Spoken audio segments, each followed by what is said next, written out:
छह बातें जो कृष्ण के जीवन को बनाती है महानतम। जीवन प्रबंधन के लिए सबसे श्रेष्ठ सूत्र। जन्म से लेकर देहत्याग तक भगवान कृष्ण के जीवन की लगभग हर घटना में कोई सूत्र है। युद्ध भूमि पर दिया गया गीता का उपदेश संसार का श्रेष्ठतम ज्ञान माना जाता है।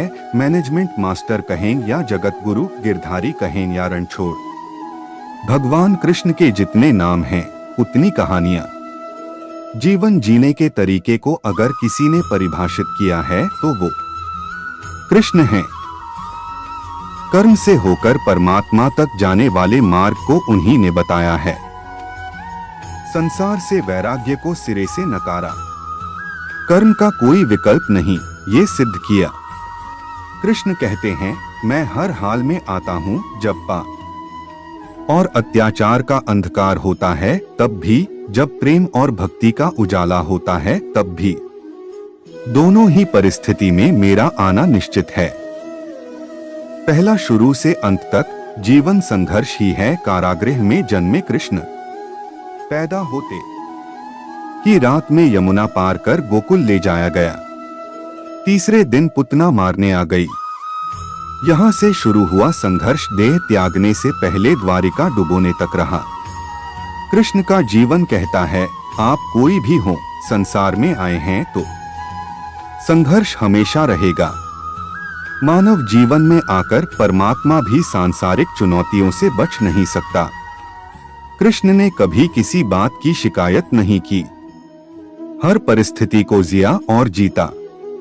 कृष्ण कहते हैं, परिस्थितियों से भागो मत, उसके सामने डटकर खड़े हो जाओ, क्योंकि कर्म करना ही मानव जीवन का पहला कर्तव्य है। हम कर्मों से ही परेशानियों से जीत सकते हैं। दूसरा, स्वस्थ शरीर से ही विजय है। कृष्ण का बचपन माखन मिश्री खाते हुए गुजरा। आज भी भोग लगाते हैं हम, लेकिन ये संकेत कुछ और है। आहार अच्छा हो, शुद्ध हो, बल देने वाला हो। बचपन में शरीर को अच्छा आहार मिलेगा तो ही इंसान युवा होकर वीर बनेगा। शरीर को स्वस्थ रखना है तो बचपन से ध्यान देने की जरूरत है। ये पेरेंटिंग के दौर से गुजर रहे युवाओं के लिए बड़ा मैसेज है। अपने बच्चों को ऐसा खाना दें जो उनको बल दे। सिर्फ स्वाद के लिए ही ना खिलाएं, तभी वे बड़े होकर स्वयं को और समाज को सही दिशा में ले जा पाएंगे। तीसरा, पढ़ाई किताबी ना हो, रचनात्मक हो। कृष्ण ने अपनी शिक्षा मध्य प्रदेश के उज्जैन में सांदीपनी ऋषि के आश्रम में रहकर पूरी की थी। कहा जाता है 64 दिन में उन्होंने 64 कलाओं का ज्ञान हासिल कर लिया था। वैदिक ज्ञान के अलावा उन्होंने कलाएं सीखीं। शिक्षा ऐसी ही होनी चाहिए जो हमारे व्यक्तित्व का रचनात्मक विकास करे। संगीत, नृत्य, युद्ध सहित 64 कलाओं कृष्ण के व्यक्तित्व का हिस्सा हैं। बच्चों में कोरा ज्ञान ना भरें, उनकी रचनात्मकता को नए आयाम मिलें, ऐसी शिक्षा व्यवस्था हो। चौथा, रिश्तों से ही जीवन है, बिना रिश्तों के कुछ नहीं। कृष्ण ने जीवन भर कभी उन लोगों का साथ नहीं छोड़ा जिनको मन से अपना माना। अर्जुन से वे युवावस्था में मिले, ऐसा महाभारत कहती है, लेकिन अर्जुन से उनका रिश्ता हमेशा मन का रहा। सुदामा हो या उद्धव, कृष्ण ने जिसे अपना मान लिया उसका साथ जीवन भर दिया। रिश्तों के लिए कृष्ण ने कई लड़ाइयां लड़ी और रिश्तों से ही कई लड़ाइयां जीती।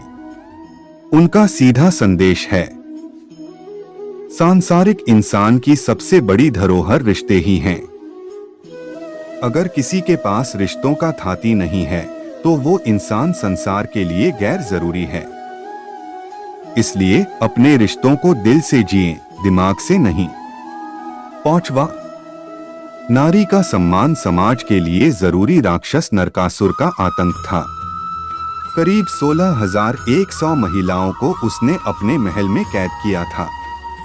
महिलाओं से बलात्कार में उसे सुख मिलता था। कृष्ण ने उसे मारा, सभी महिलाओं को मुक्त कराया, लेकिन सामाजिक कुरीतियां तब भी थीं। उन महिलाओं को अपनाने वाला कोई नहीं था। खुद उनके घर वालों ने उन्हें दूषित मानकर त्याग दिया। ऐसे में कृष्ण आगे आए। सभी 16,100 महिलाओं को अपनी पत्नी का दर्जा दिया। समाज में उन्हें सम्मान के साथ रहने के लिए स्थान दिलाया। कृष्ण ने हमेशा नारी को शक्ति बताया, उसके सम्मान के लिए तत्पर रहे। पूरी महाभारत नारी के सम्मान के लिए ही लड़ी गई। सो आप कृष्ण भक्त हैं तो अपने आसपास की महिलाओं का पूरा सम्मान करें। कृष्ण की कृपा पाने का ये सरलतम मार्ग है।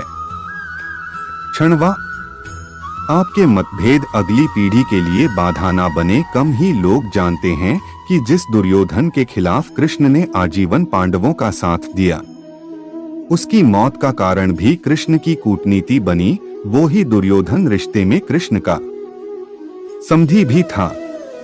कृष्ण के पुत्र सांब ने दुर्योधन की बेटी लक्ष्मणा का अपहरण करके उससे विवाह किया था, क्योंकि लक्ष्मणा सांब से विवाह करना चाहती थी, लेकिन दुर्योधन खिलाफ था।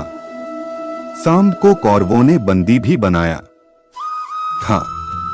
तब कृष्ण ने दुर्योधन को समझाया था कि हमारे मतभेद अपनी जगह हैं, लेकिन हमारे विचार हमारे बच्चों के भविष्य में बाधा नहीं बनने चाहिए। दो परिवारों के आपसी झगड़े में बच्चों के प्रेम की बलि ना चढ़ाई जाए। कृष्ण ने लक्ष्मणा को पूरे सम्मान के साथ अपने यहाँ रखा। दुर्योधन से उनका मतभेद हमेशा रहा, लेकिन उन्होंने उसका प्रभाव कभी लक्ष्मणा और सांब की गृहस्थी पर नहीं पड़ने दिया।